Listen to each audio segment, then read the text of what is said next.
Hello, my friends. Today we are painting yet again. As you can see, I got some pigs in front of me. This is actually the last set of 10 boar boys that I need, and I have one extra here to kind of be my guide. And so the goal of today is to get these guys pretty much finished for the most part, at least highlighting the skin, cleaning it up a bit. The boar's fur, will definitely be doing that, and then the faces for them as well. And yeah, we'll see how far we can get before I have to hop off, but that's the goal. I just now realized that, man, I totally missed a whole bunch of this guy's shoulder when I was doing my wiping away the streaking grime. That's okay. We'll get to it. So, I'm going to go ahead and get kind of set up here. Let's organize them by the kind of green that they are, because I have a few different, if you're not familiar. I very much enjoy mixing different types of green skin. And so, let's see, 1, 2, 3, 4, 5, that sounds about right, yes. And then these three are the same, and those two are the same. Okay. It just kind of helps to get them sorted that way. We'll go into Ogre and Camo.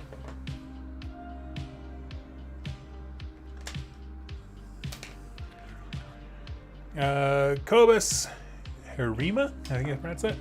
Pork bikes for life, exactly. Curse City just showed up. When I finish my essay, I'll be working on the Vampire Boys alongside you. That's terrific. Congrats on hopefully finishing up your essay soon. Hope it goes well for you.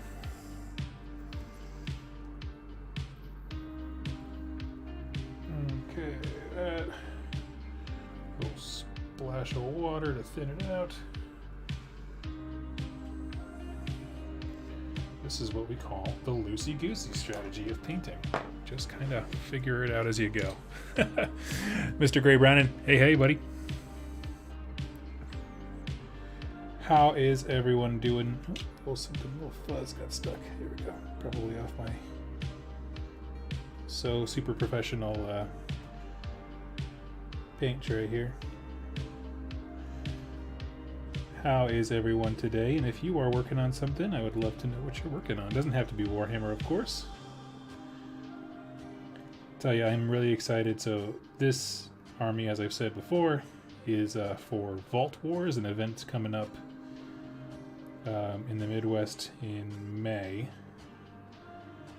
And I am very excited for that. I will say I am also very excited to get back to painting my Conquest. I need a little break just to refresh the energy of painting. But I'm very excited too now. We actually have a local group here that's forming every other Sunday. I'm like, that's a frequency I can handle. I feel like there's a lot of games where, I don't know if this happens to you, but there's always like that one guy at a game store who never leaves, and you just like, how does he make money? How does he do this? And you never get an answer, but he just wants to game 100% of the time. It's like, bud, you can't. Let's see. Having a movie day with my daughter. It's been great. Oh, that sounds wonderful. Good on you. I'm sure that is just as meaningful to her as it is to you.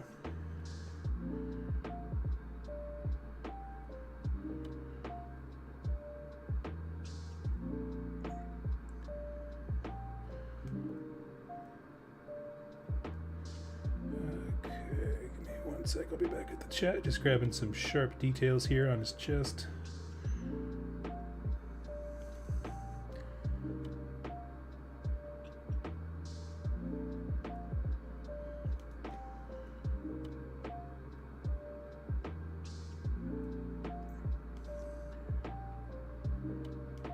Okay. In case anyone is curious, if you are painting with Plaguebearer Flesh contrast and you need a color to make that pop and strengthen it, Ogre and Camo is your friend.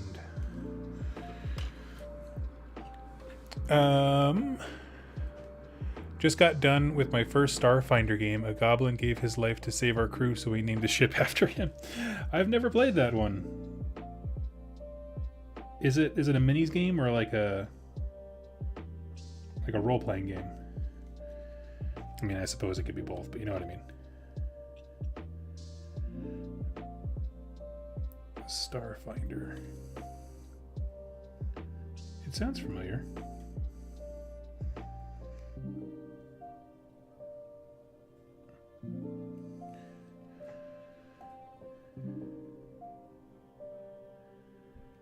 As always, I'm up for anything I can actually get people to play with me.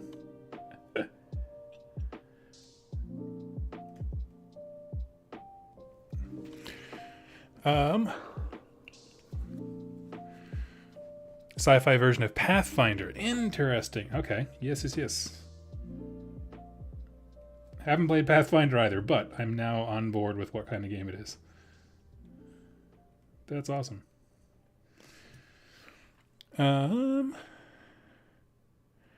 Tyler, did you see the new Conquest faction yet? Oh, my friend, I certainly did. And I have 2 lore videos for them coming out very, very soon. That is the Old Dominion, the undead faction, for lack of a better term, for Conquest, and their take on undead is freaking awesome. If you have not seen it, you're doing yourself a disservice. Even if you don't want to learn how to play Conquest, just seeing what other designs are out there is very, very impressive.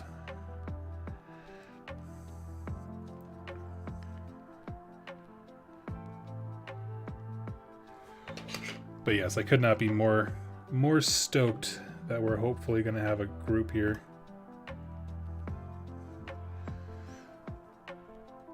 I mean, it's just me and one of they call them Vanguards, the volunteer corps that they have. Name's Wiley, so we'll be hanging out every other Sunday here in Iowa City.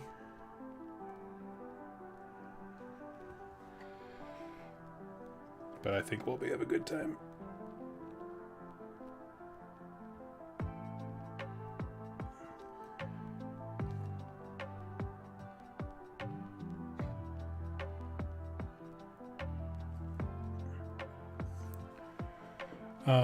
Francis Hayes, oh, thank you so much for coming part of the channel, man. That really means the world to me. I appreciate it.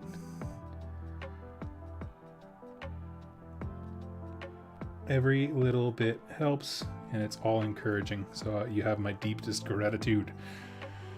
And also, Wargamer Willie. Oh, Gonzalo, I'll get to you in just 1 second.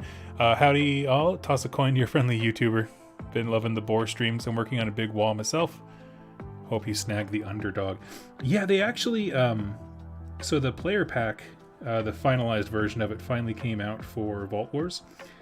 And they added a new caveat, like a new award. Essentially,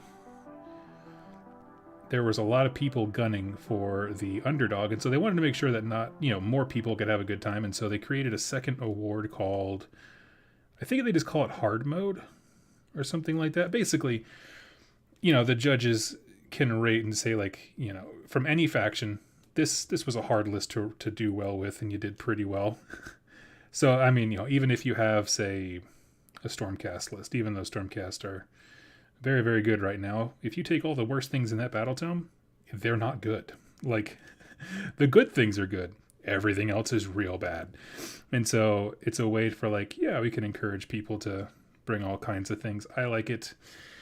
But what that does for me is it essentially doubles the number of awards I can actually reasonably achieve. Showing up with Bone Splitters gets me into both underdog and as well as hard mode.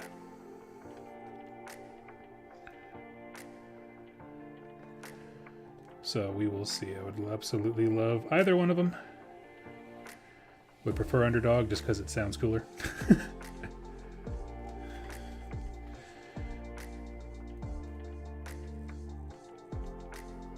Also, if I win that one, I will sing the underdog theme song at the event, post it online everywhere.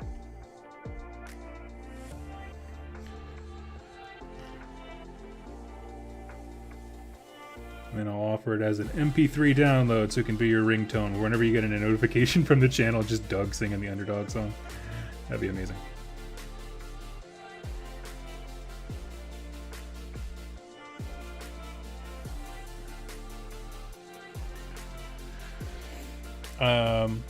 I just want to say, for Francis and Wargamer Willie, throwing a coin in the tip jar means you get to direct the topic. So if there's anything that you would like to talk about, please don't keep us in suspense. Let me know. In the meantime, I'm going to answer. We have a new friend here in the chat. Gonzalo, hey Doug, love the channel. I have a quick question. I was wondering where I should pick up the lore after Broken Realms. I read all the books, loved them, just kind of got lost after that. So that's a tough one. So after Broken Realms, there really isn't much developed after that. If you haven't read the newest, is it Graham McNeil? Kragnos is a book that just came out, which essentially picks up where that left off. I'm not sure if you've read that one yet. But, you know, to be truthful, there's not a ton. There's not a ton right now, which is a bummer.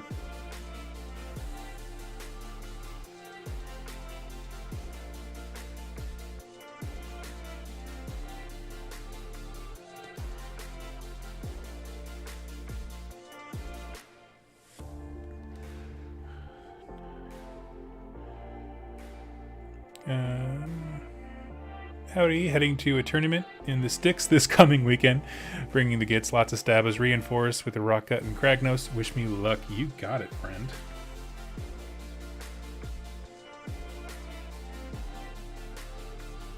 You have gotten it.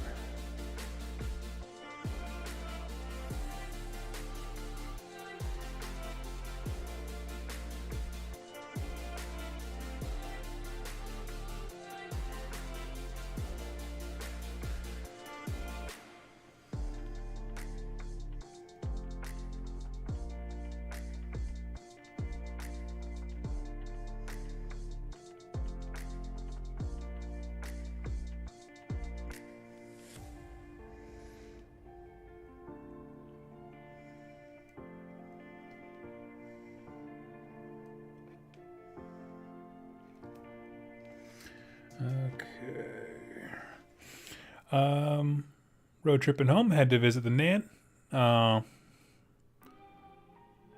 That's awesome, man. I was super glad everything seemed to pan out okay.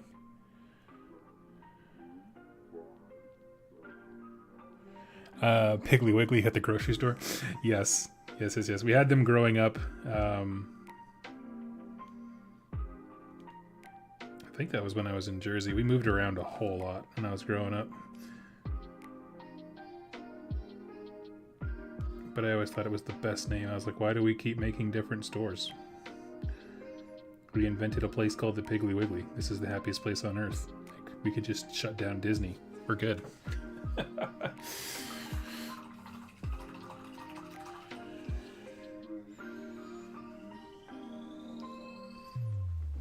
Okay, so we got these boys good. They are, you know, they're nice and green, but they are thoroughly unadorned.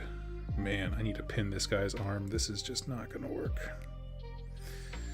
This is the hand I did the big flag replacement. For whatever reason, it just does not want to bond there, so that's okay. I would rather have it just be off and know where the hand is than have it just kind of dangling there and lose it at some point, moving things around. That would be mildly to moderately devastating.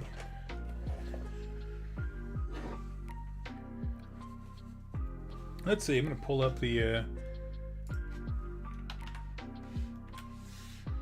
community page. Oh, hey, we got a thing we can talk about.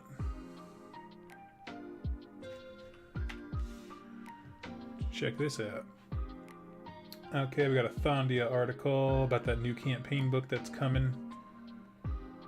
And some cool things regarding the Incarnate's attacks. I like it. Cool. Yeah, they're just kind of showing off his rules. He's a rather beefy unit that you can throw into things. Unfortunately, I don't really want to talk about it because I don't know what I'm allowed to share, so we're gonna move swiftly right along. And just say that I'm excited. Good time.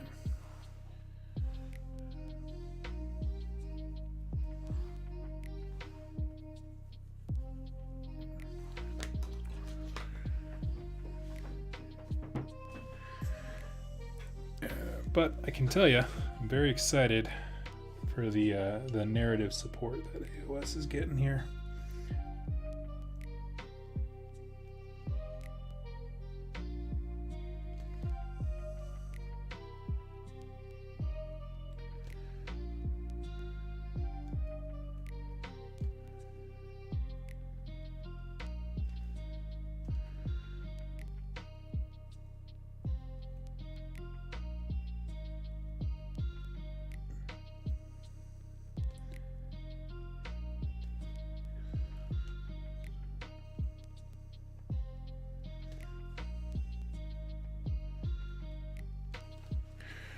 Let's see.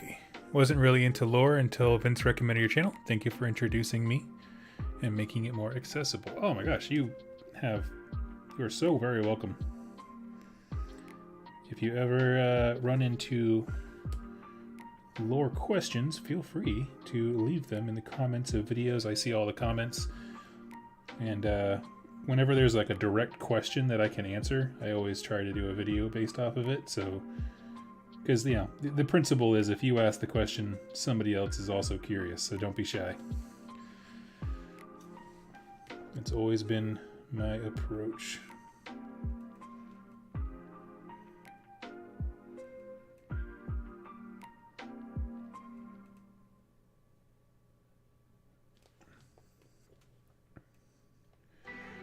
So yeah, for these guys, I just got to, what do I have to do left? I have to obviously finish painting this. I have, oh, you know what? I can show you guys. I know what I can show you.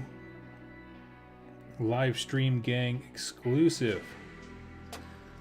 A awesome member of the 2+ community, user Viridian Forge, offered to help me make a rogue idol fit for a Wargog prophet. I don't really care for the actual Games Workshop rogue idol. Not because he's a bad model. I think it's a cool model. It just, I wanted something very specific.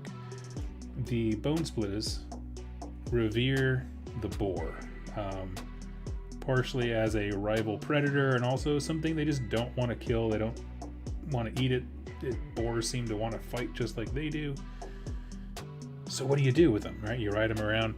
Well, in the most recent Orc War Clans battle tome, there's a spell called the Curse of the Wereboar, which I thought is the single coolest idea ever. Just have a bunch of orcs, you know, if we could give them a Wereboar unit where it's like brutes, but they're just monstrous. Can you imagine how cool that would be?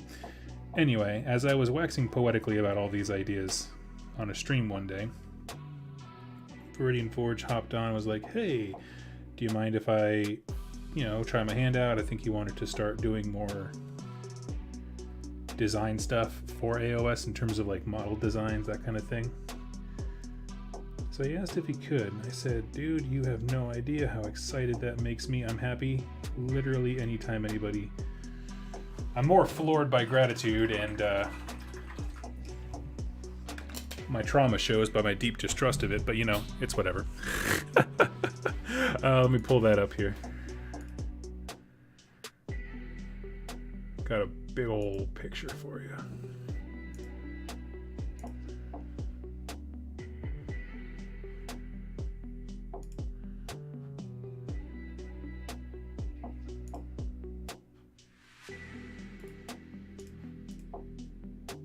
Okay.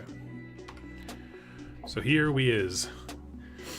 This is my giant rogue idol Wereboar picture. I'm very excited about him. So the rogue idol of Gork or Mork actually sits sideways on his base, like it's an oval, and it kind of goes shoulder to shoulder with him. So what we're going to do instead is have this guy run the length of the base, so he's a long ways instead of wide. And so he's going to be a big old boy. He's going to be sitting up there, and when I get him, I think I may add some like skulls and something like that here or there, maybe some paint on some runes, but all in all, he is going to look very much like the boars of that are matching my army, so I could not be more excited. Yeah, when he's done with the work and it's all cleaned up and stuff, I will be sharing links to his my mini factory or whatever, because in the process of saying I wish I had this model, like 6 people have come up and be like, I also want this model because it sounds awesome. It's a rock pig, the perfect blending of bebop and rocksteady. I love it. So that's what I have in the pipeline. Let's see. Hey mate, love your channel. Got me into the hobby. Keep doing what you're doing. Oh, thank you so much, Gimmers. Travis, how excited are you for a potential Holy Havoc Warcry event? Dude, I would lose my mind. Like, yes. I want to go to there. Let's see.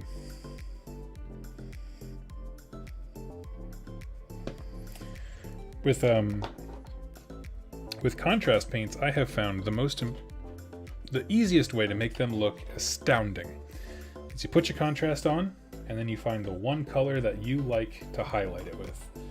And so for each of these different contrasts that I used for Orc Skin, because I like to have a variety, Plaguebearer Flesh is the contrast, Ogren Camo on top of that, Orc Skin with, was it Warboss Green or something? Yeah, Warboss Green on top. These guys are the Militarum Green, and we're going to do Elysian Green on top of that. But yeah, it's definitely been a huge help, because all it does is just kind of evens the color out, allows you to make everything look a little bit more bold, rather than sometimes contrast can look a little washed out. I noticed that also with light colors like Magos Purple and what's another one? Ethermatic Green or Blue, whatever. Ethermatic Blue, that's what he is. But yeah. Oh, and thank you all for the kind words. Yeah, I'm so excited about that model.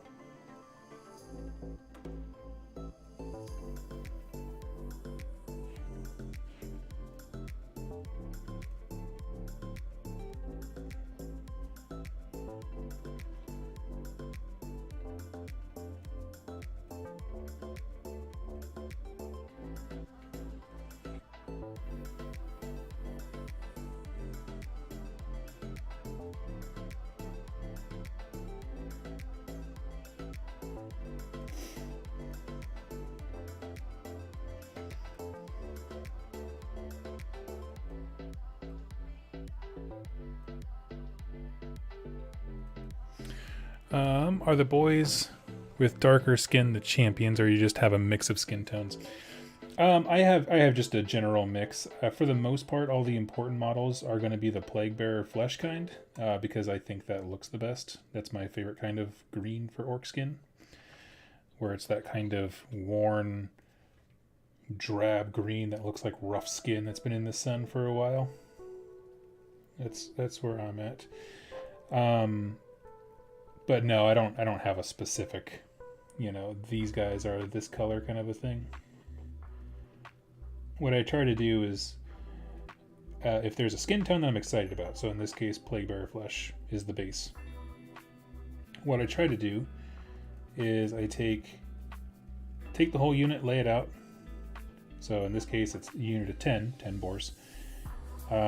Immediately 5, boom, Plaguebearer Flesh. Why? Because it's my favorite. I want the unit to generally look a specific way. And then with the other ones, I split them up. So I have 3 Militarum Green and 2 Orc Flesh, because Orc Flesh is actually my least favorite of the green skins or green contrast paints that are good for skins for orcs. I should say it that way.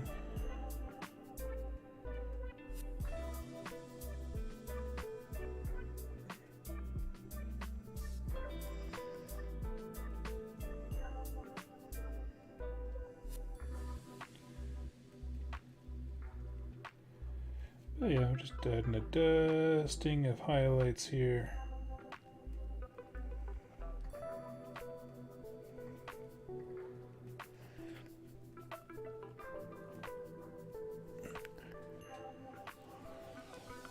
Looking forward to the lore with Fondia. Yeah.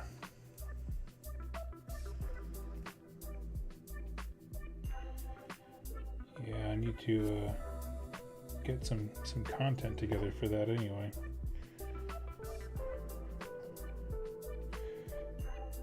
But yes, essentially it is intended to push the story forward a bit, or at least pick up where I left off. How about that? I won't say forward, but pick up is definitely for sure.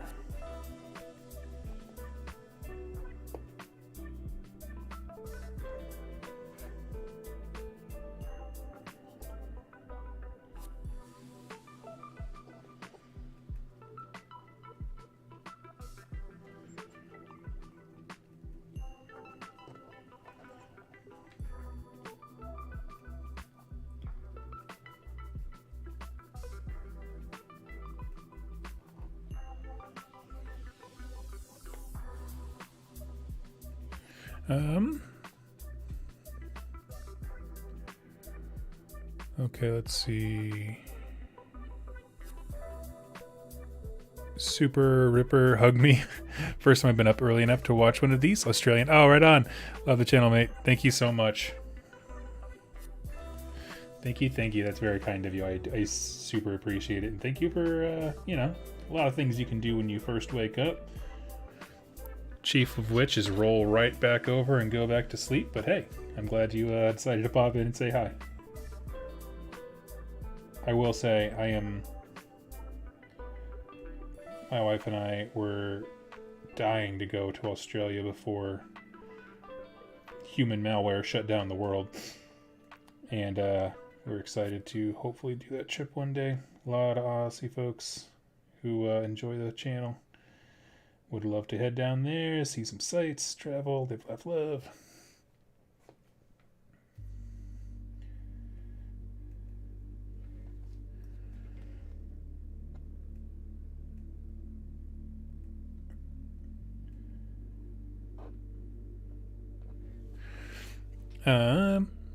Leaf, hey Doug, what are your thoughts on the return of squats and Leagues of Votan? I'm really hoping this indicates Chaos Wars will have a return to AOS. I will be honest, I don't have a lot of strong thoughts. I'm kind of indifferent. The reason is, I legitimately, until I put a post up on Twitter, I had no idea why people were attached to squats. Like, I put the post out there, it was, I just said, honest answers only. Like, why are people excited about this? Because my only exposure to squats, conceptually, coming into the game the last year of Fantasy Battles, or at least when I say the game, I mean like Games Workshop as a hobby, I should clarify. My only experience has been Pete Foley at Adepticon, not Adepticon, Nova 2019 being like, we're not answering any questions about squats.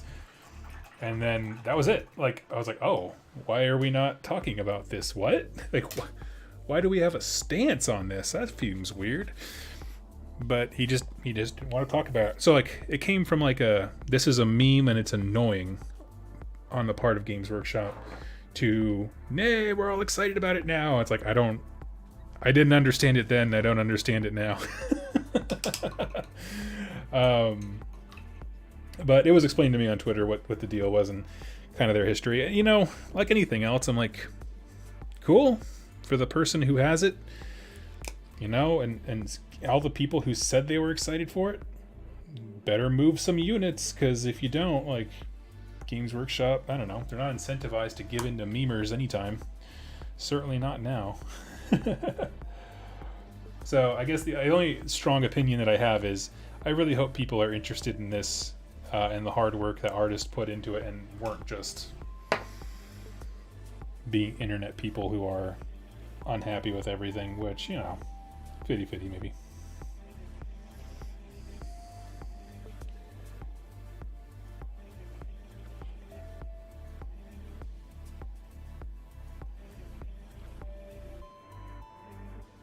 Only time will tell.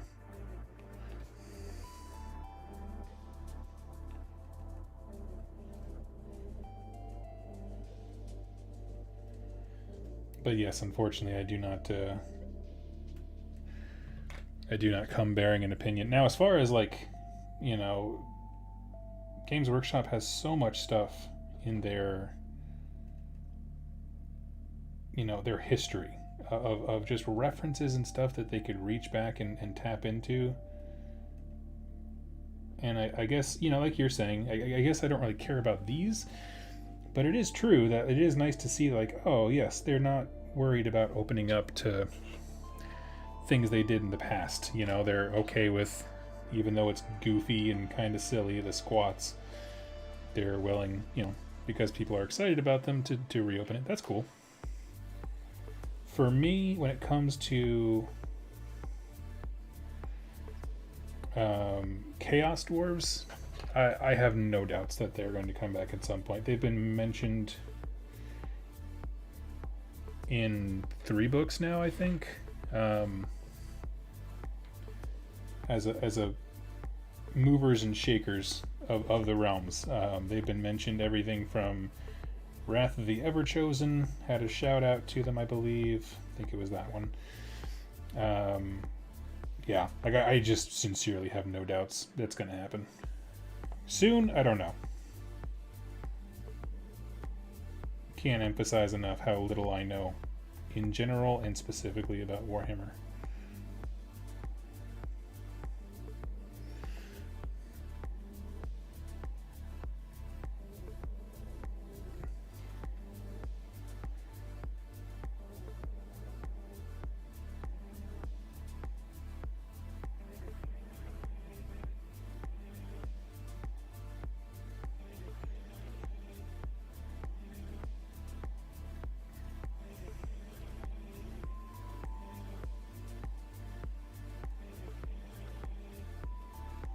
But, it's one of those things.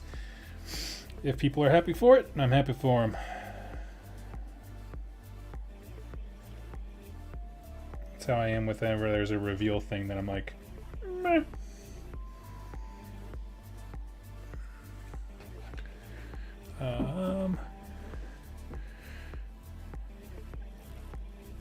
Didn't notice the difference. Oh, yeah. I could see that. If they probably look the same from that camera, I have no doubt.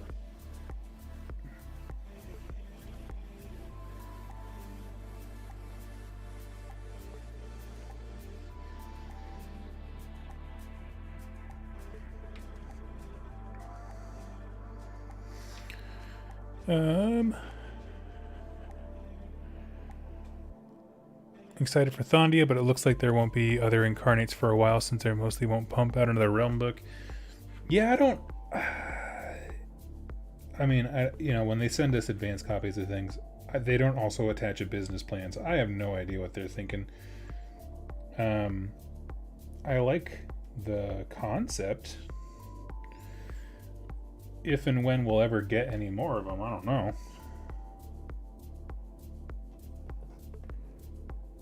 But I'll tell you what, I would throw money down. I want to see what an incarnate of Chamaun looks like.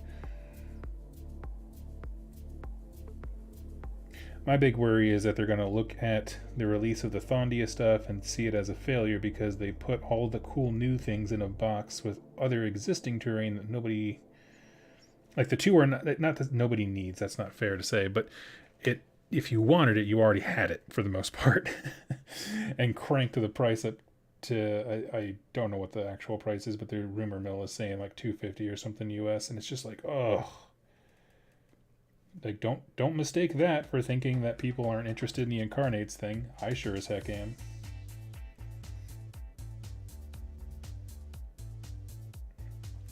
But that's not a design team decision. That is a marketing and products team decision.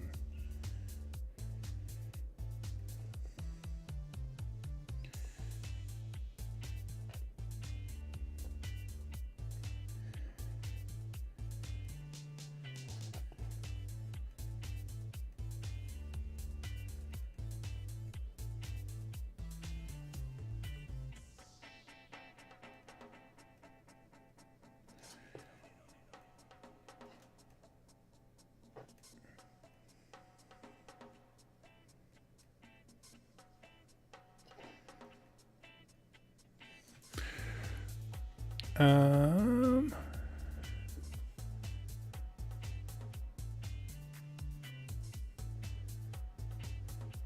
since you often have your eyes on the next army, do you have any plan on what the next army might be? I actually do. So I know my next project is going to be some Zinch stuff. And the reason for that is, one, to get away from painting green for a bit. But also because that is the... I forgot all the orc's teeth on this. That is the army that I agreed to play with Jack at Holy Havoc.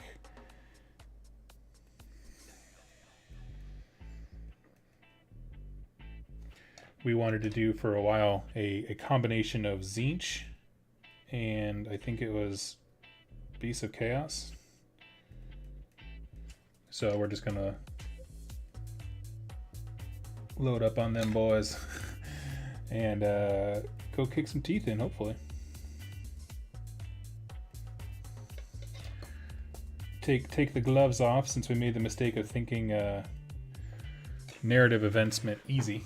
Like, you know, or narrative lists means taking your foot off the gas pedal. Not true for literally everyone else there. So we were at a bit of a disadvantage last time.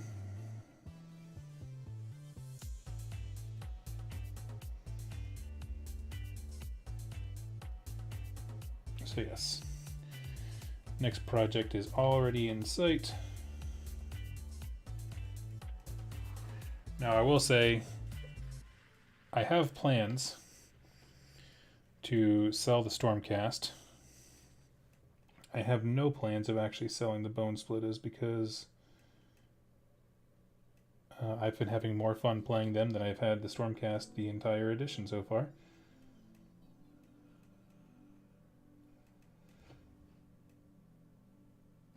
And so if I am going to keep an army, it's going to be one that I know is fun. Now, as far as whether or not I'll keep the Zinch when that's done, I don't know. I might just sell it to Jack. We'll see.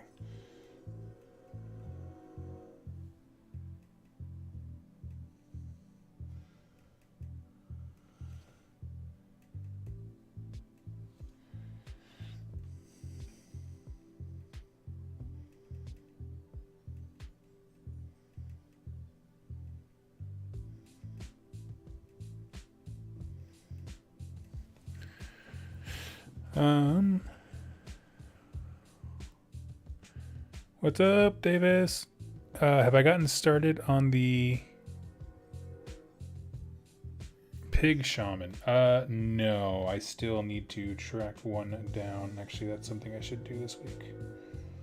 Apologies if you hear a terrible sound. There's a train going by, and I live fairly close to the train tracks. Not a lot of ways to avoid it.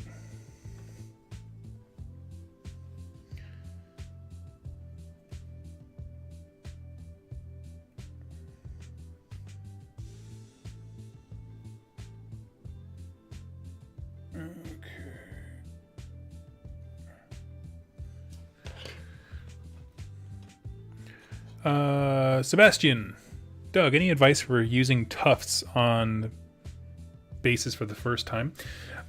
So me, personally, I use tufts very frequently. As far as advice for you, yes, I do have some. Give me just a minute to finish this particular guy. So, a few things. I know that they have adhesive on the bottom. I personally have... I'm very rough on my models, to be honest. Like, because I give demos and stuff, and people are always handling them, and sometimes I pack them in a nice magnetic case, and sometimes I throw them in a shoebox and rattle it around like dice in a Yahtzee cup. I don't know. But because of that, I've never used just the adhesive that typically comes on them. I always glue them down, and I've never had a problem. So I can't tell you that you need to. I could just tell you that I've never had a problem after I glued them down. So I would recommend that.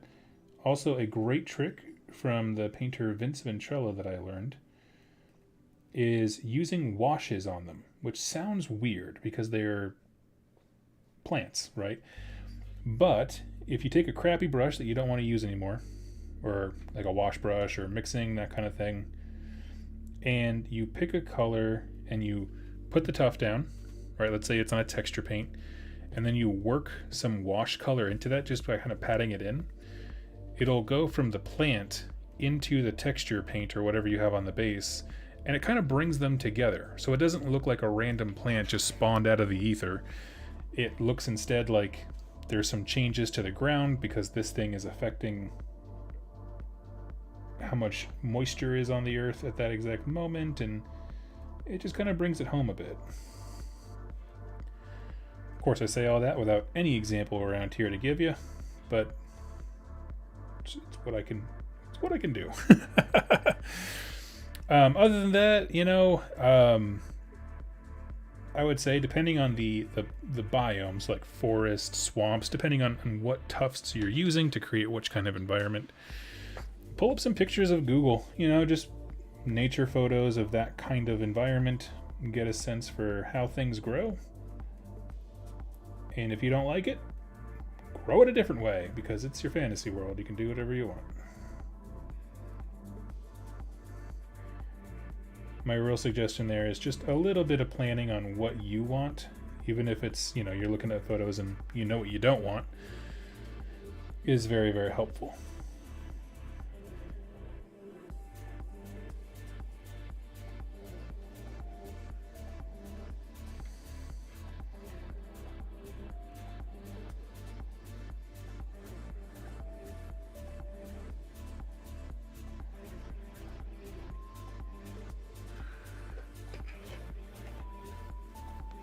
Oh wait, that was the last one. Oh, that's right, I still got a flag arm here. Here we go.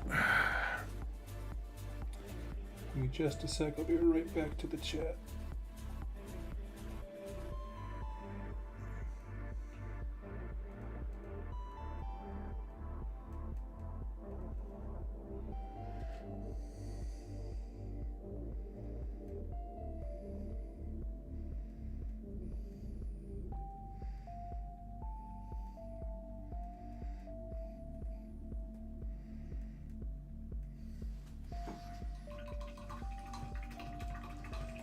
Okay. Now it's time for the skin.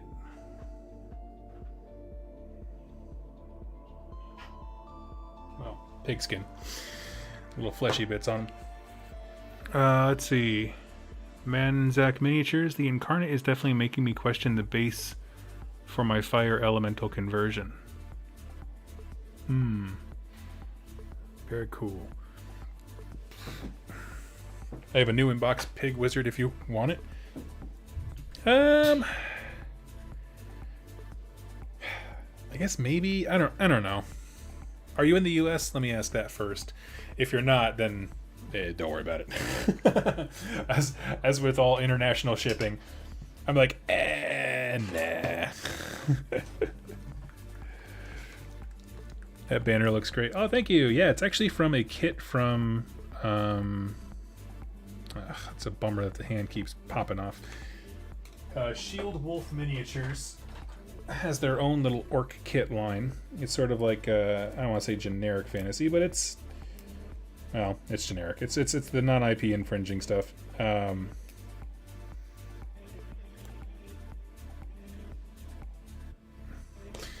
Let's see if we can get this guy's arm back on in a meaningful way.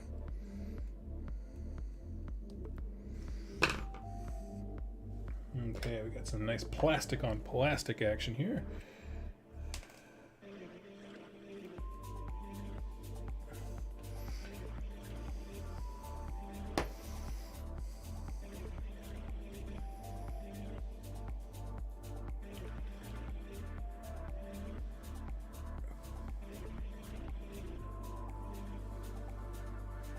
Okay.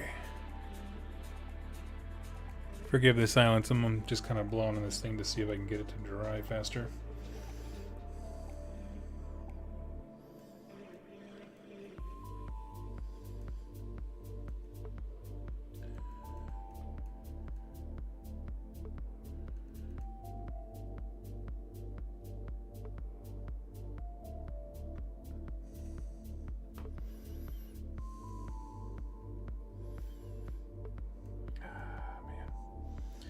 I like really don't want to pin this thing. I already had to drill through it to be able to get the banner on there. So I would much rather, because it's like so frail, I would hate to drill into it and then crack open the entire hand.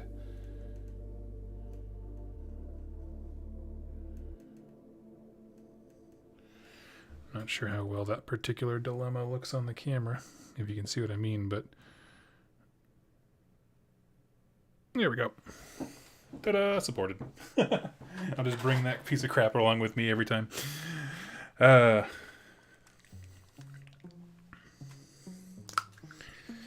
And so once these guys are done, we're going to shift over to some conquest. Not obviously this stream, it's going to take a bit, but project-wise, we're going to swip over to some conquest.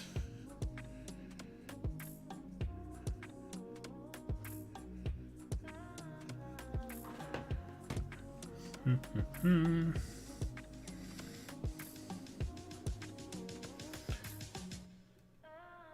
intention here is just to, again, make the skin pop just a little.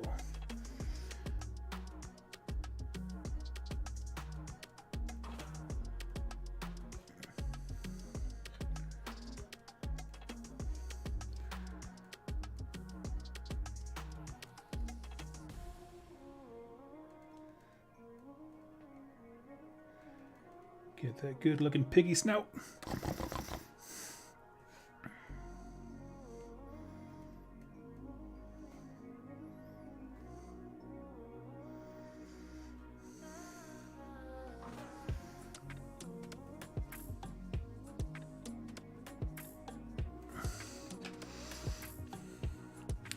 Hello everyone, hey Tasty Brain Drain.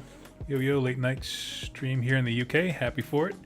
Great way to end the day. Well, thank you so much. That was super nice of you. Does anybody have anything they want to chat about? Usually first dibs always go to anyone who throws something in the chip jar, but you know, I am just cranking these things out, and so I would hate to just sit here in silence because that would be boring as all hell.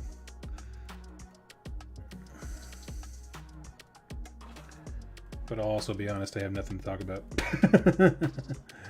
This was really one of those, like, I want to paint this and kind of feel like I'm getting this project completed. And painting always goes by faster when I'm hanging out with people. Always, always, always.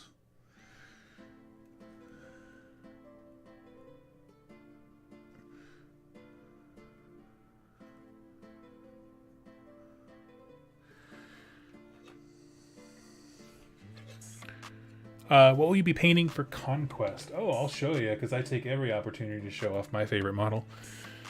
This is the Hellbringer Drake. See the size of it compared to a Boar Boy.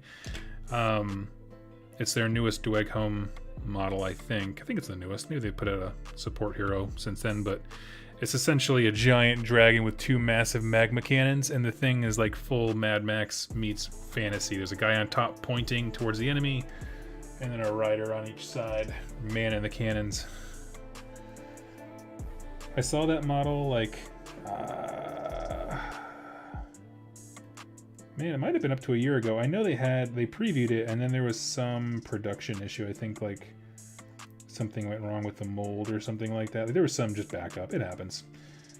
And so he didn't come out for a while, and I was just devastated. I was like, oh my god, you can't show me that, and then like just be like, oops, sorry. I am incensed. This is America. If I want to buy something, I do it. Bezos style. But yes, they finally had it come out, so I am a very happy boy.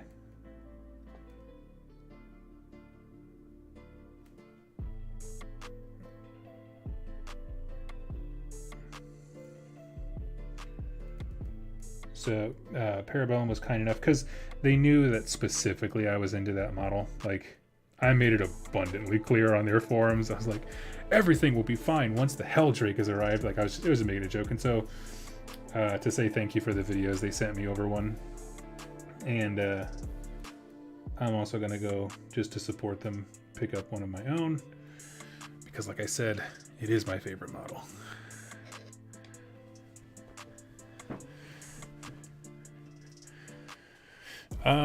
Lord Billy. Oh, in the US. Thank you, Battleborn. I'll tell you what, if I really would like to give you something for it.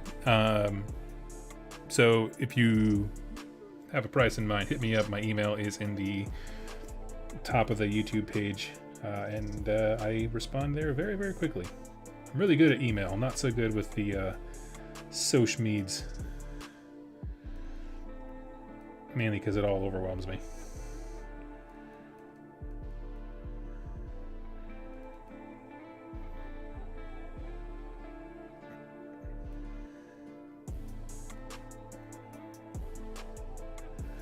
Kind of derped up his eyes a little bit. That's okay.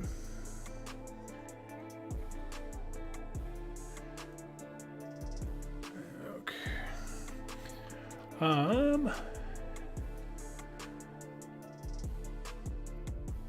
How are you doing on that Fire Slayer's Temptation? I just picked up the Start Collecting box before it disappears from the shelves.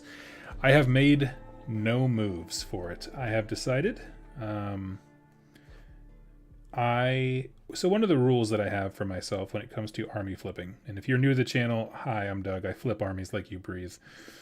One of the rules I came up with myself at the suggestion of my good friend Jack has been not selling an army until I am sure that I have a 2,000 point army already. Meaning, you know, like I have Stormcast right now, and I'm kind of done with them, and I would like to move on to something else.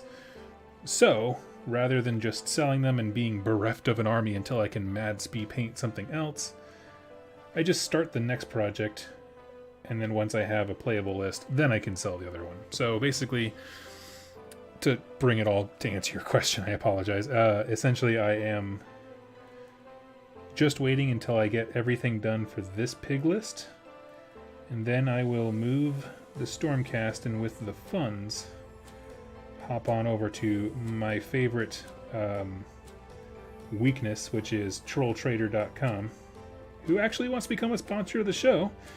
So shout out to them. I mean, I don't know. All it does is feed my addiction for model building or for model painting, but whatever. So yeah, I'm going to try that this time rather than eBay, just to try something different. And turn it into Fire Slayers, because they have quite a catalog of Fire Slayers. You can see there are just some armies. There are some armies where it gives you a glimpse into what breaks a man. Or a woman, of course. But here's what I mean. I'm talking mankind. Like, how many times have you been on eBay? You type in, say, Thousand Suns, Chaos Space Marine, something like that. Something where it's an army that has a lot of like trim on the armor, which is very detailed. Khorne does this too. And I swear at each one of those lots, there's like a Start Collecting box, their book, or it's a codex if it's 40k or whatever. And you can see 5 great painted models, 2 partially painted, and the rest just primed. And you're just like, right there. That is where this man broke. That's when he got so sad at how much work he signed up for, not knowing it, that he picked up one of the models from this set and never did it again. And if you go on to Troll Trader and you look up those factions and Fire Slayers, you could see the exact moment that a soul was broken.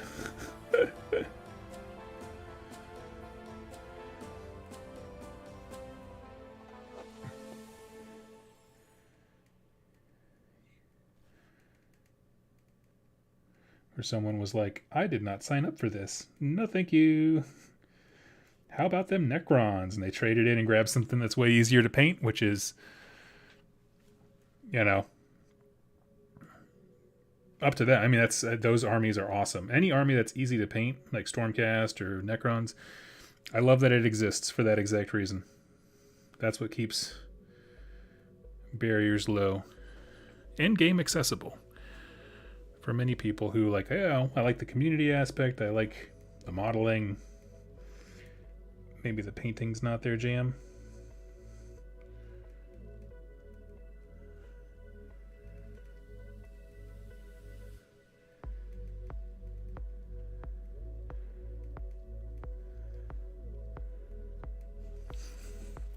You are a man of strong restraint. I have been accused of a lot of things in my life, friend. Never that. Not when it comes to hobby stuff. Certainly yes when it comes to other things.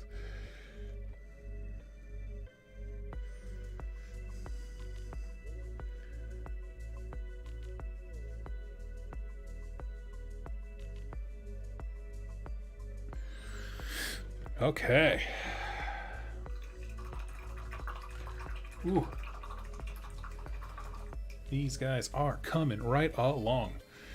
So what's left? We got the fur we have to account for. I'm just going to do a quick dry brush on the sides, just where it's the fattest and bulkiest, like right there. So we're just going to do a quick dry brush on that.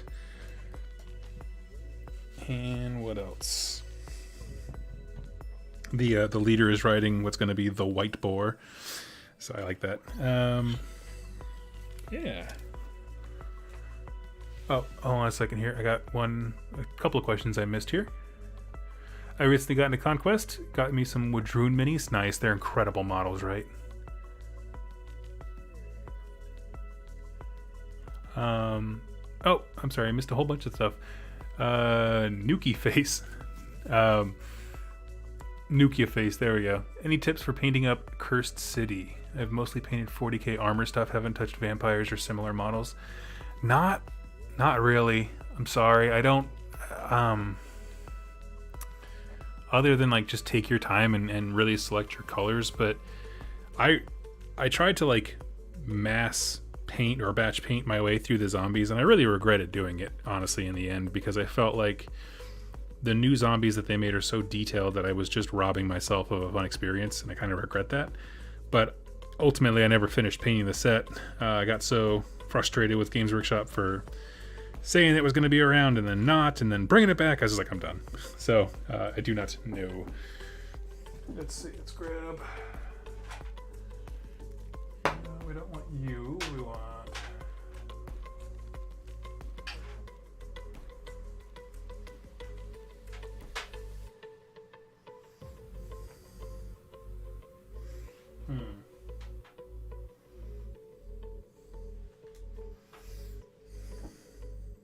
Okay, we got that. We got you. What else is there? There's like a darker brown, right? Yep.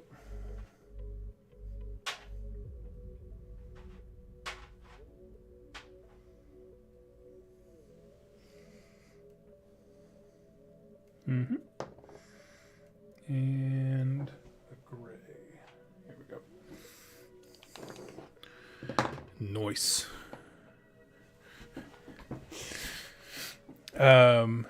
You actually helped me get into Conquest with lore videos for the game. Oh, thank you. Yes, I have 2 more coming out this hopefully coming week. I had to take a small time out as my editing software went haywire. I use a editor called Wondershare Filmora, and this last week they put out their new updated version, like version 11 or something like that, and it just immediately just massacred all my organization of my files, and I had to re-import everything. Ultimately had to delete the software and reinstall it. It's working great, and it is a great system. It was just a really crummy time to be inconvenienced like that, so it happens. Their customer support is top-notch.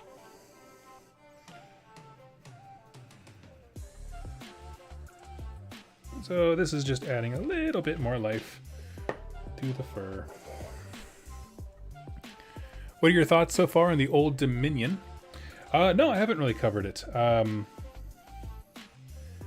going to do a series of deep dives into the various factions for that game, I think, coming up here pretty soon. So, like, literally a video where it's like, we're going to just take apart the army book for the Dweg Home. We're just going to do the same thing for X faction. So I want to try doing that with the Old Dominion. While it's new, and I can at least blame it on ignorance if I say anything that's completely wrong. But overall, like, I did mention this bit before, those models are they're just fire. I mean, it's one of the coolest interpretations of a death faction in a fantasy setting that I've ever seen. If people are interested, I'm more than happy to pull it up on my screen so you don't have to, because I know folks are painting.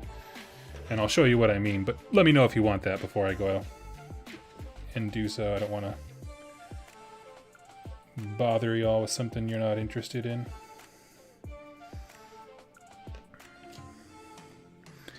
But yes, I mean, you know, mechanically, I don't know much about how the faction plays. I wasn't a part of playtesting or anything like that. I could have been, but my thing is, I am not a good playtester because I am exactly the kind of person that every playtester hates, which is, how was it? Good. Did you have fun? Yeah. What'd you like about it? I don't know. That's me. That's every review. That's every movie review. Like, I don't know. It was just kind of a fun thing. I like it. But of course that doesn't help when you're trying to, you know, balance a game and that kind of stuff. Like, it is the opposite of helpful. Oh, man.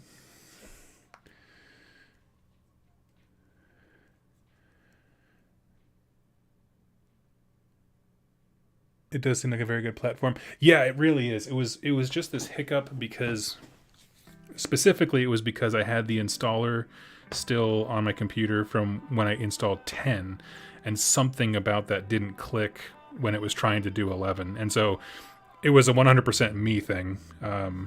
Like, the software seems fine now that we got it figured out. It's working like a dream. But it was just really frustrating in the moment. I was supposed to have Legacy of Atmos videos and all kinds of discussion on stuff. But luckily I was able to get into it today. I was able to record the video that I put out earlier regarding 3-part campaigns. So that's definitely exciting.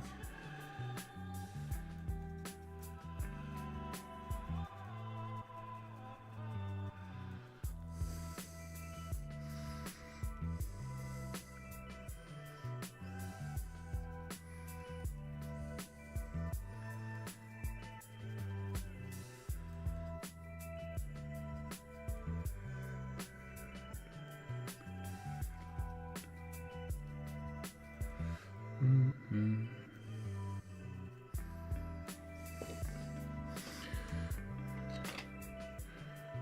I'm looking forward to them. Yeah, they seem cool. I haven't, like I said, because I wasn't playtesting, I didn't check out the mechanics, but I'm sure they got something really neat.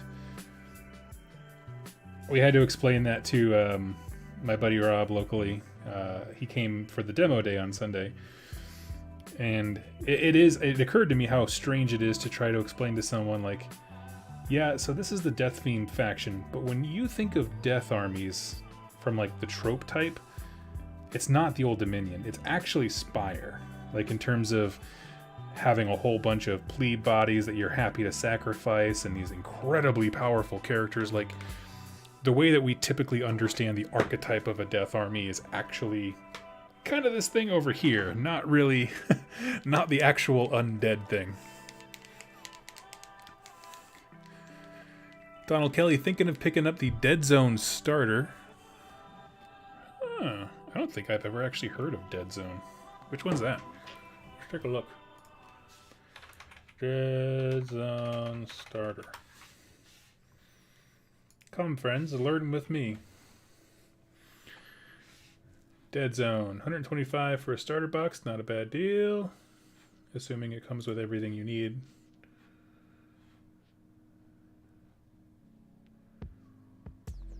Five years of rules development, 2 books to rule them all.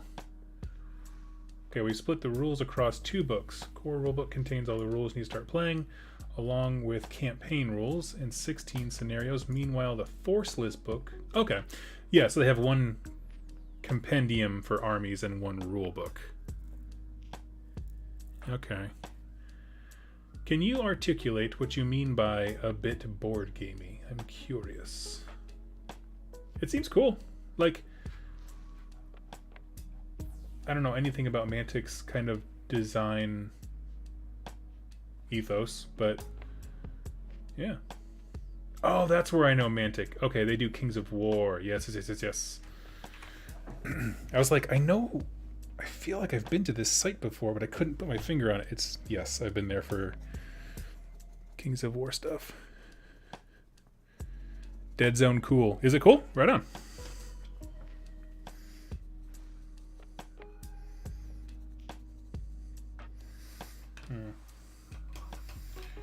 too much brown in that one there. That's okay.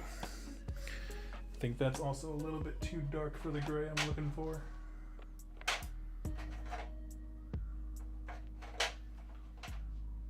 Here we go. Yeah, there we go. Dawn's down will be good. So I guess when I think about the mechanics, so like in Games Workshop speak, we have like exploding sixes. Everything is D6 centric. I saw that there were a few references to a D8. I mean, that's all awesome. My plan for this year is to finally start doing battle reports, and it's only going to be skirmish games. It is not going to be massive full army games just based on literally where I live, but it's to get a recording setup or strategy so I can make it very efficient, and then start doing that for various games. Stuff like Warcry, Conquest has a skirmish format called First Blood, which really is just a scaled down version of the main game. It's terrific. I've played a few games of that actually now. But they have also been clear that they are kind of working on a new setup for that. They want to have it be a little bit more unique, which I get, but still scratches the itch.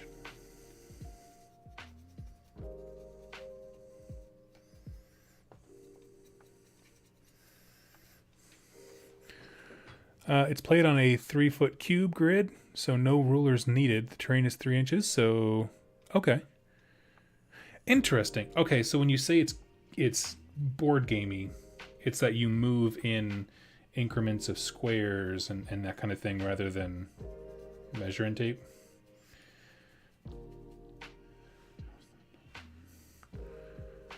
Also, I mean, just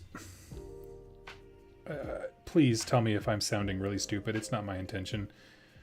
How is that not on the competitive scene, but Age of Sigmar is?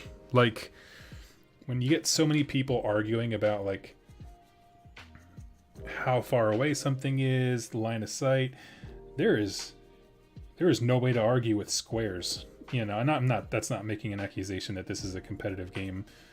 I have no idea. Just been introduced to me, but that's the kind of thing that I would think competitive folks would be like real into.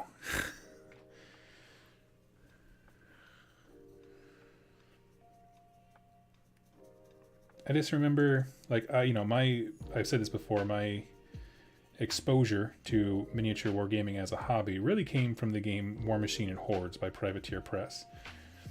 And say what you want about the company, I still think their game is better for competitive play than any Games Workshop game, barring maybe Underworlds. Just because, again, it's squares. It's very... We can all agree upon these things. Distance and measurement and that kind of stuff just eliminates... Now, of course, Privateer Press, War Machine and Hordes, their things also used free movement and a ruler and stuff, but it had an edge in that the way that the missions worked were very standardized. It was very easy to always know exactly what you were supposed to be doing, where you're supposed to be. I don't know. I thought it was cool.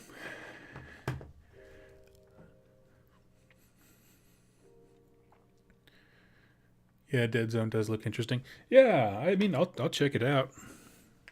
Hey, I'll be honest. When I first started the channel and got to like 10,000 subscribers, I went on a bender and I just reached out to any game company I could. And I was like, listen, I got an audience.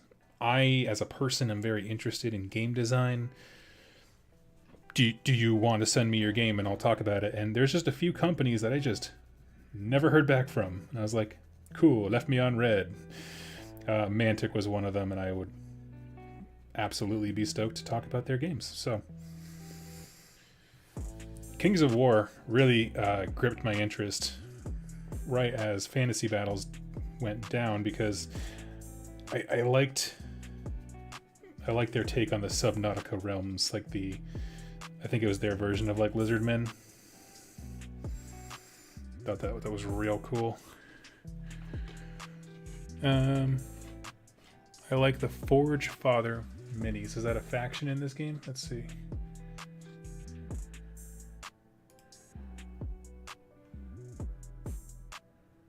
Forge Fathers. Yeah, here they are. Oh, snap. Are these their dwarves? Like their squats? I love it. Oh, these look just like the Old Warrior starter set. These look just like the Grun... whatever the dwarves are from War Machine. It's not Grunstock, that's a AOS thing, but right on. Who are the Nameless? Oh, snap! That is some Cthulhu level stuff right there. Veerman. Okay, so these are our Skaven that we were mentioning earlier. Very, very cool.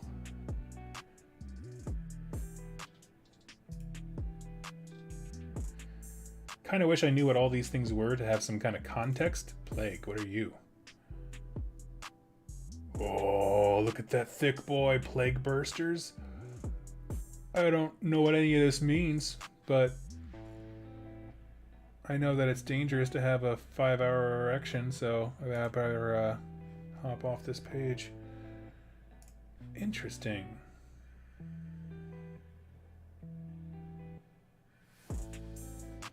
Cool, I dig it.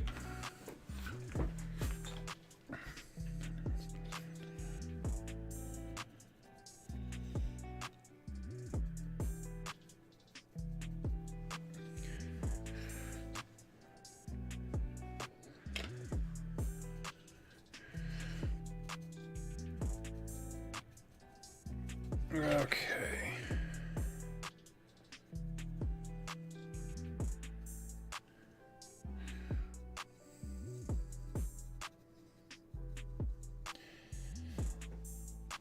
Man, just the amount of creativity out there for just making just the coolest designs for factions.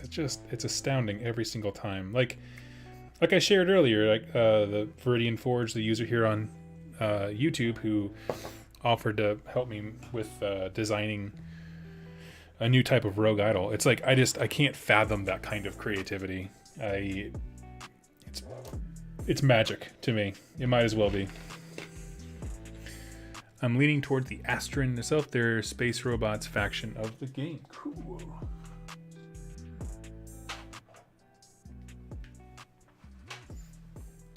Let's see, just off a cursory thing, let's see what I would choose. I don't know what Maison.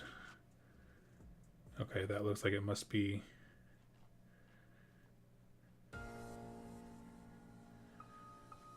I really liked the Plague guys. They were super cool. I like this thick boy.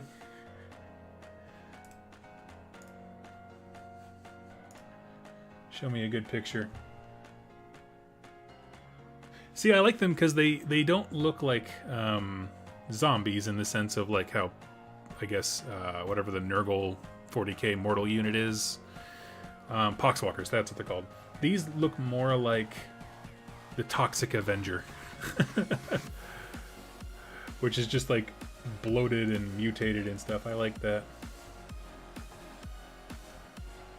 I'm curious how much, maybe you guys can explain this to me, how much crossover between factions are, because like I see the Enforcer Strider in a few different army lists. So I'm not quite sure what to make of that.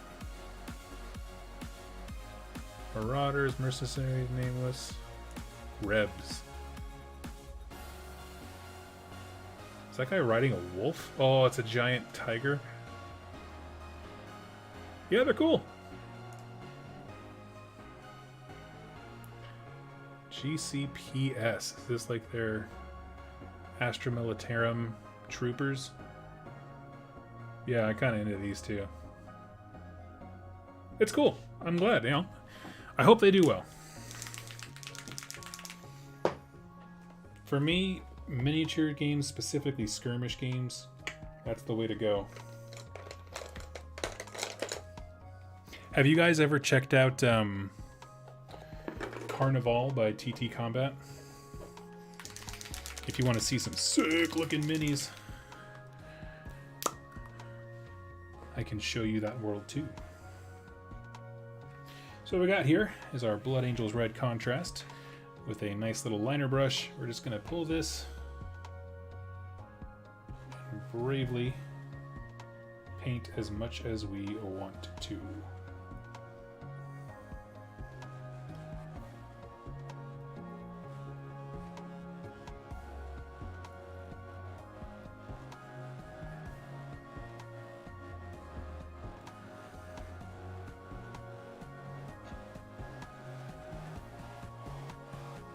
I know what you're thinking, Doug. It's a really weird place for a tattoo. To which I respond, yeah, dude, you're crazy.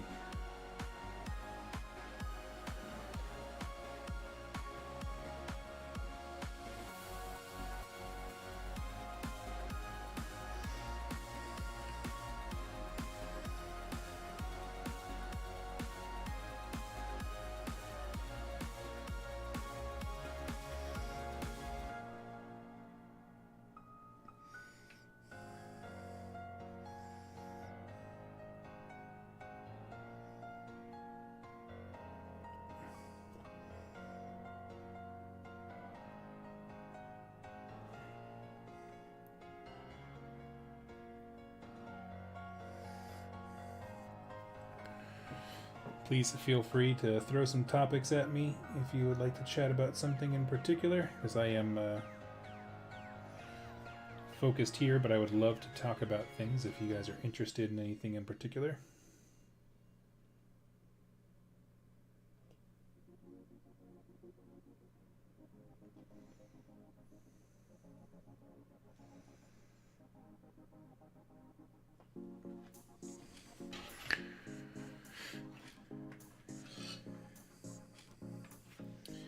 But yes, if I was going to get into that game, I would absolutely... I think I would do the Skaven route.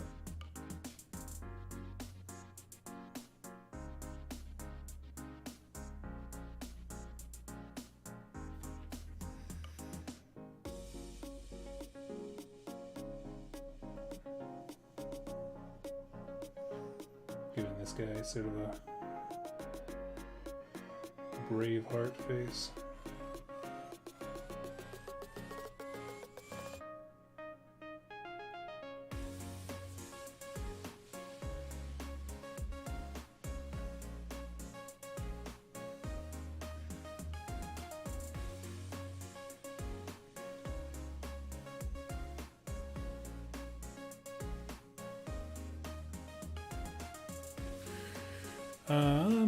Davis MMA, I like the MCP ruler and range set. I agree. I absolutely agree. Let's see.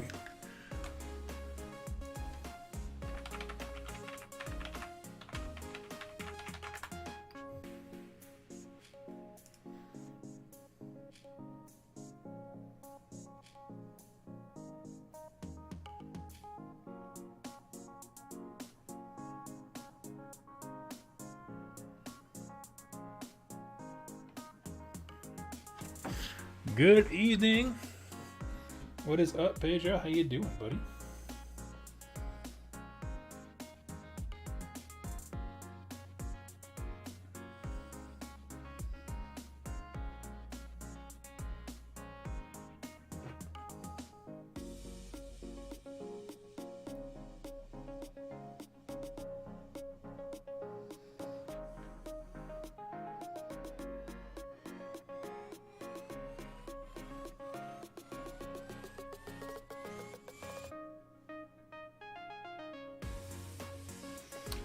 Well, I'm going to require a little bit of cleanup on that. That's okay. We're just hanging out, painting some bootylicious orcs. The chat was introducing me to, is it Dead Zone? Is that the name of the game? I think so. Wrapping my head around which colors to put on Kragnos. Ooh.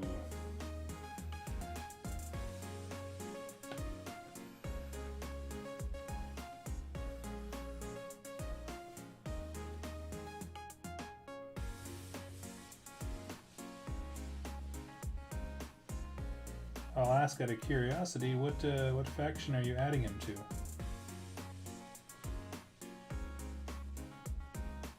I know he has been a go-to for many Gloomspite Gits players as of late, and that's awesome. Someone once said they thought that Kragnos seemed a little overpowered, to which I responded, in a world of broken legs, the guy with crutches seems overpowered as well. It's like, destruction, they could use some love often.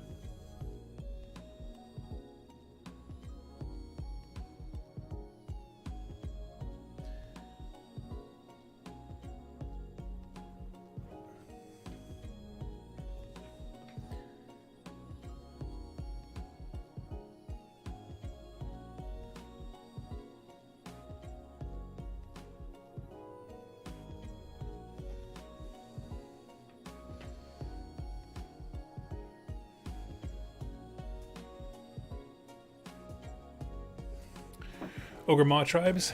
Oh, nice. Now the question is, do I take it all 1 or 2 Frost Lords? Ooh. Now I have heard that he makes a nasty combination with Frost Lords. Can anyone confirm or deny?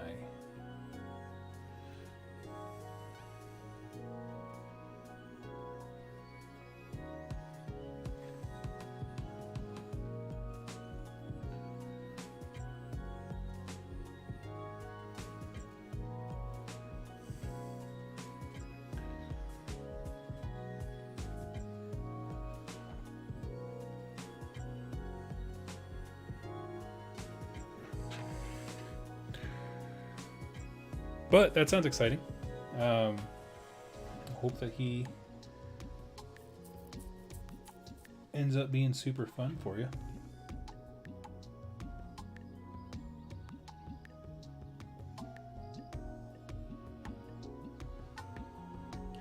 I did a brief.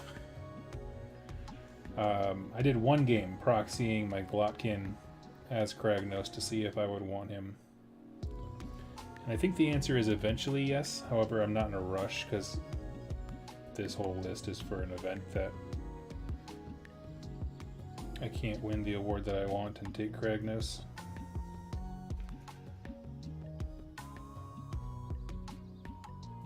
But the more I play these guys, the more I feel like this army is going to be around for a bit, which I know. Everyone take a drink. Doug said he's going to hold on to an army for forever. Take a shot. Give it a month. But, you know, I had a conversation with my buddy Shu from Rerolling Ones, and he was like, you've had the army 3 times. Just hold on to it. I'm like, okay, you know what? You don't need to throw facts in my face like that. It's not what friends do. Can't confirm Kragnos with Frostlord is a great combo. Nice. He's amazing with Stonehorns, adding 3D... Oh, yes, of course, to their impact. Yeah, he just turns them into missiles, doesn't he? I didn't think about that.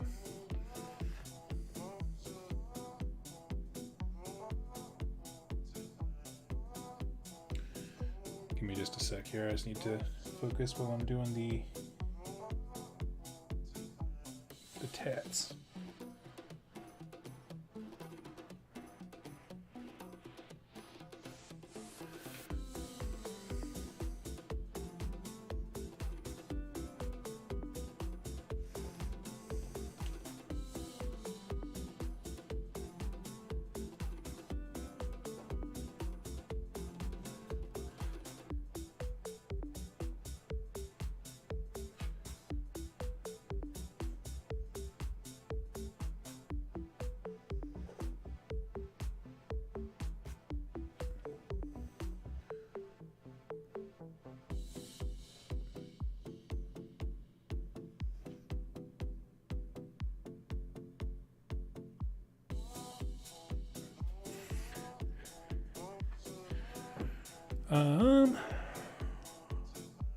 You should team up with one-page rules. They Oh, they're working on the lore for their game right now? I will. So I've talked to them before. Also, I just want to say, one page rules guys are the sweetest, and they have said multiple times, like, the minute you get a 3D printer, we can shower you with STLs. You know, they asked that I could promote their stuff, and you know, I'm all for it. I just don't have a 3D printer, so maybe I can just chat about the rules or something. I don't know, but I would be super into that.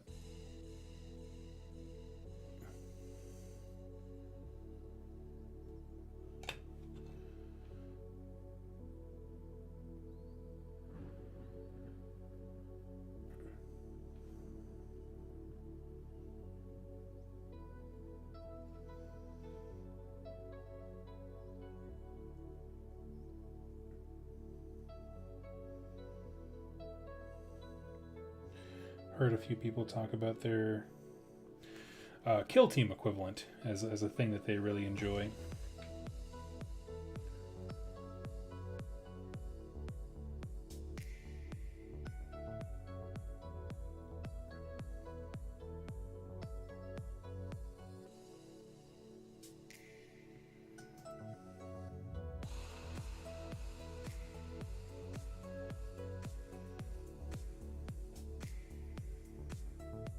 If anyone's curious why I keep drawing square little spirals, it's because they feature prominently into the mania symbol for Bone Splitters. In their original book, they had this whole section about what the different like symbols that you might see tattooed on their bodies mean. And it was really cool. And then for some of these guys, like these last couple, I'm going to do just like tattoos that just sprawl around their body.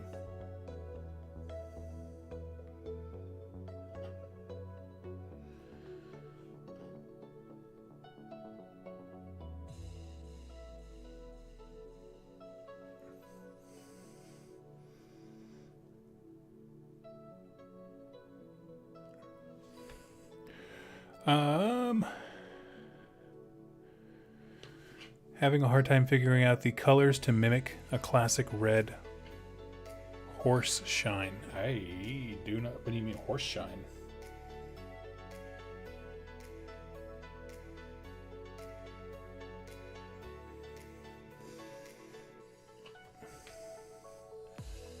Do horses come in red now? Did I miss this? Did someone not tell me?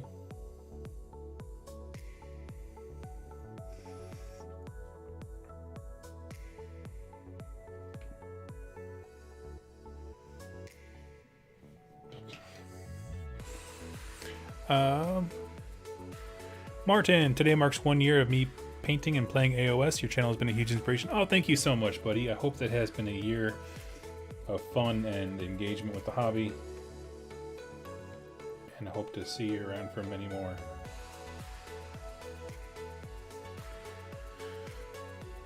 I'd love to add an incarnate to the Bone Splitters, but it sounds like they're going to be pretty expensive points and money-wise.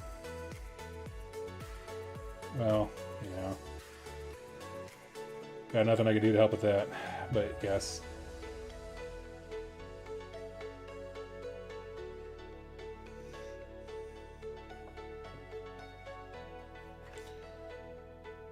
It's a man.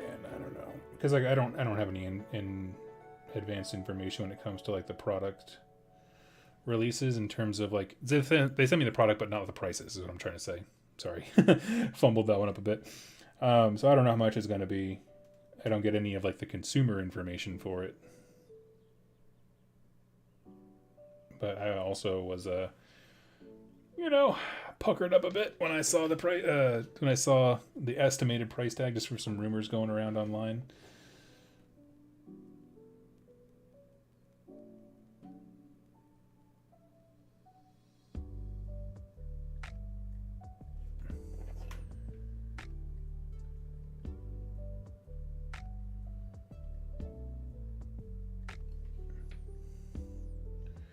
But, here's how I look at this. When people get really mad at Games Workshop for being as expensive as they are and all these kinds of things, I just think to myself, that means a competitor is going to come right in and force them to change. Because the minute nobody can afford Games Workshop games, those gamers don't just go away. They go buy something else that they can't afford from companies that are willing. I kind of botched this. Let's just paint it in. And we'll make some spiky shapes here. You know what I mean? I think that's part of how Privateer Press got going back in the day before Decisions ran that company on the ground. I think it's how a lot of other companies could definitely go. Like I'm obviously an advocate for Conquest. I think it's a fantastic game with a wonderful community. And by golly, it's so refreshing to hop online and not just face nothing but vitriol regarding the source of your hobby.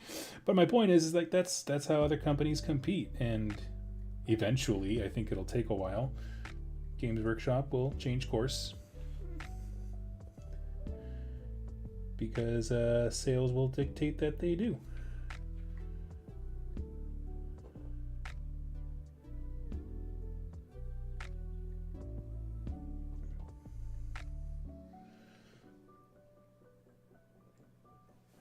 Man, I feel like I butchered the red on this guy, but I also don't care because he's the the orc flesh one.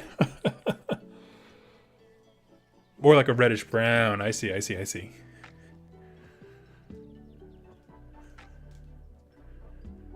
I love downloading these streams, listening to them while I work. Oh, well, thank you.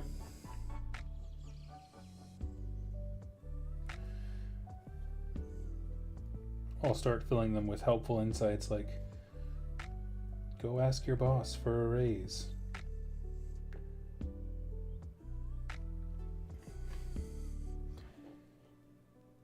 You're better at your job than they are. Why did Bill get promoted instead of you? Kill Bill. You know, encouragement.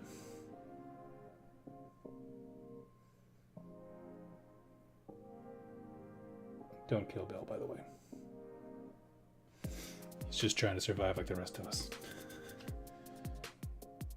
You don't know. Maybe Bill has his own army at home he's trying to afford.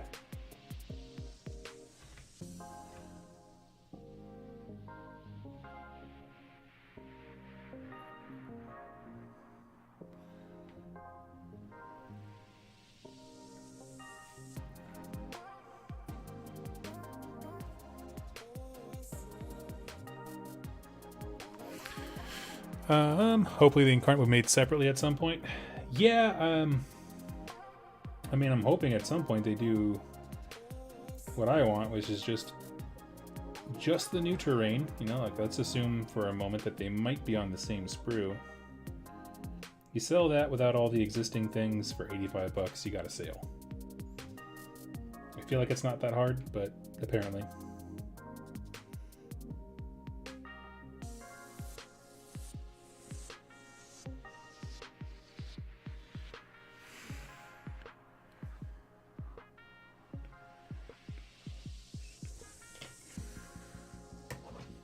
Nice, okay.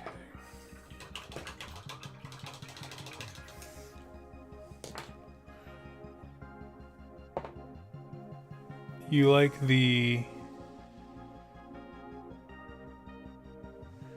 Davis, I'm sorry. You like the Wars green more than the Orc flesh. What do you mean the Wars green?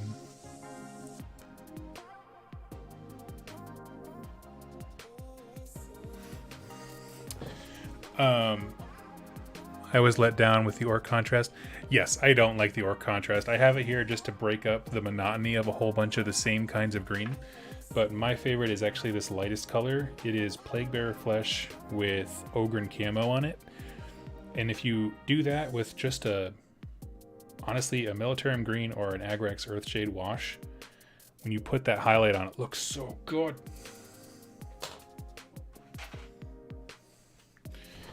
Now we got some Evil Sun Scarlet.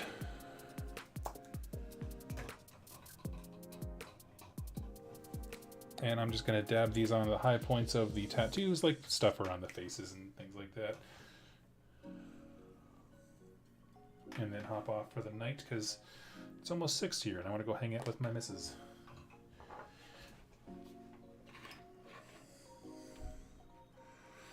Yeah, the orc contrast, I just was not a fan of the kind of green it made.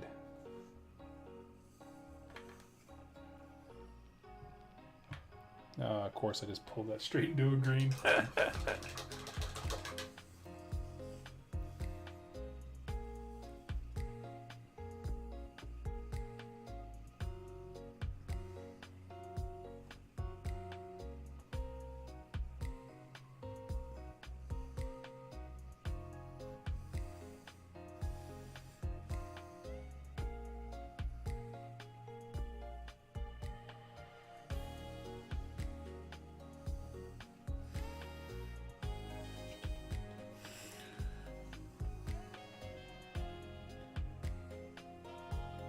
I did see someone, I'm sorry, I don't know the user's account, on Twitter asked, what's your favorite color and manufacturer of that color? And I'm always excited to give my answer, which is Gore Grunta Fur Contrast. Absolute favorite. It's the perfect brown. It can be straps, it could be honestly really anything you need it to be. It takes to washes very well. It's that perfect level of opaque where if you thin it down you can do some cool effects with it, but you don't need to.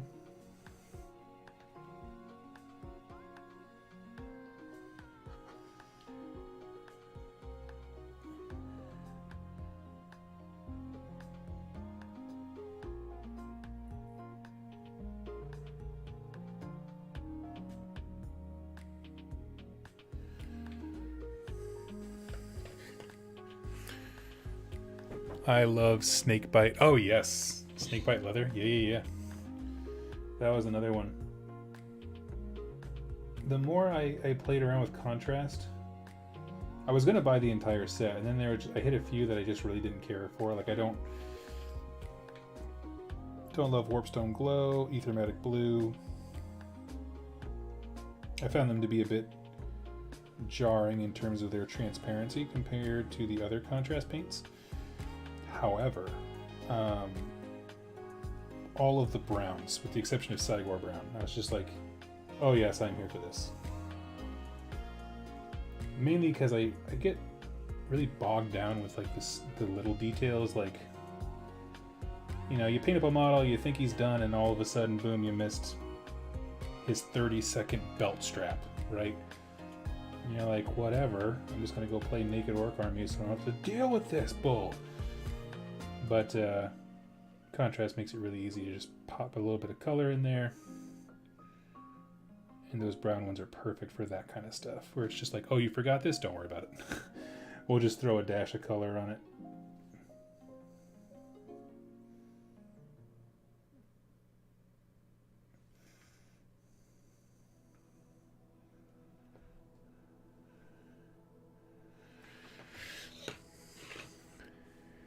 My favorite Citadel color is Balthazar Gold. That's another great one. When I was doing my Chaos Army, it's my fave because I loved how dark it was.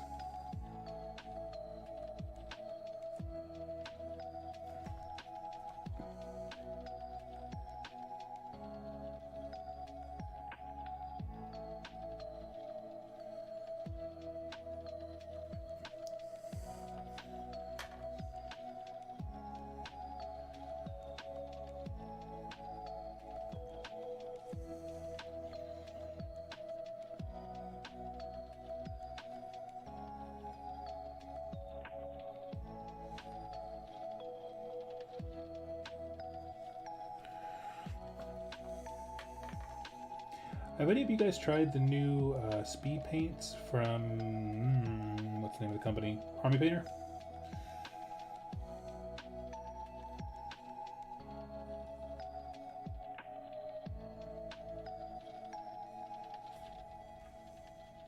I've heard mixed reviews. The only thing I know is I'm apparently the only internet content creator who didn't get any. I say that as a joke. Lots of Instagram and stuff, painters got them. I am not a painter, so I do not expect them, nor would I have done much with them.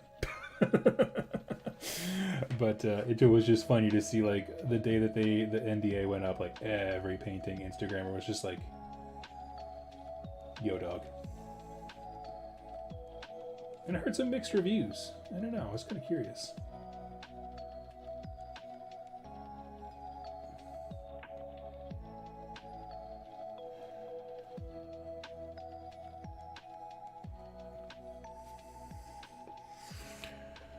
I play flesh eater quartz, so no clothes or details to be picky about. Well, you got like little tufts of fur and stuff like that, so that's great for like you can do all your base colors and then splash on a brown to take care of the random patches of hair that they seem to have every once in a while. That's the kind of stuff I'm talking about, where it's like, I don't want to deal with this.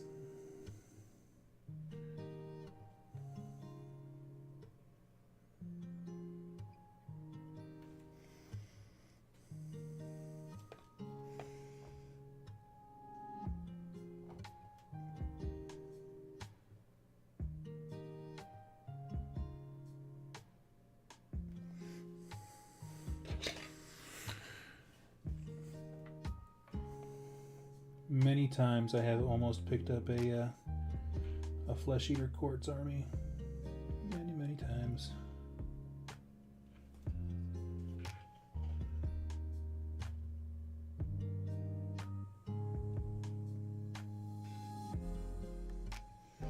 It's the only death faction that ever appealed to me lore-wise. I just never got around to it.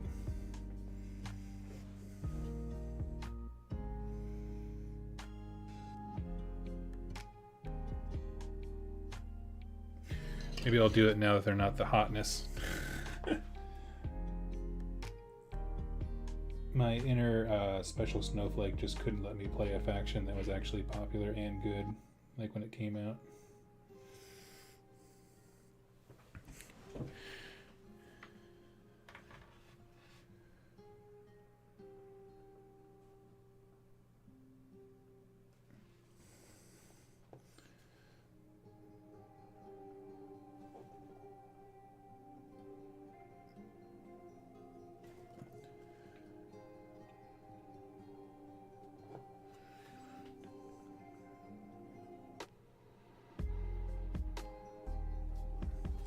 I gotta figure out what design I want to put on that banner.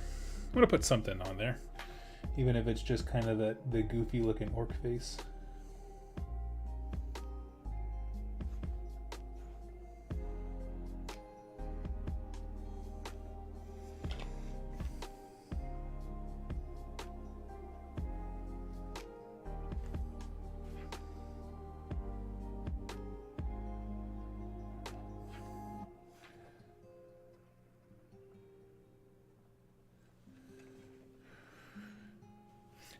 I wish they'd do more with them. I kind of feel that way about a lot of the, I mean, I feel that way about Skaven, and I think that's one of their best intellectual properties. You're just like, what are you guys doing?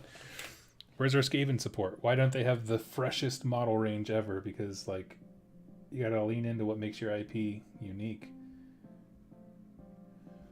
Don't bother protecting everything with obscure names that you can copyright if all you really need to do is just lean into the things that are already unique. Good.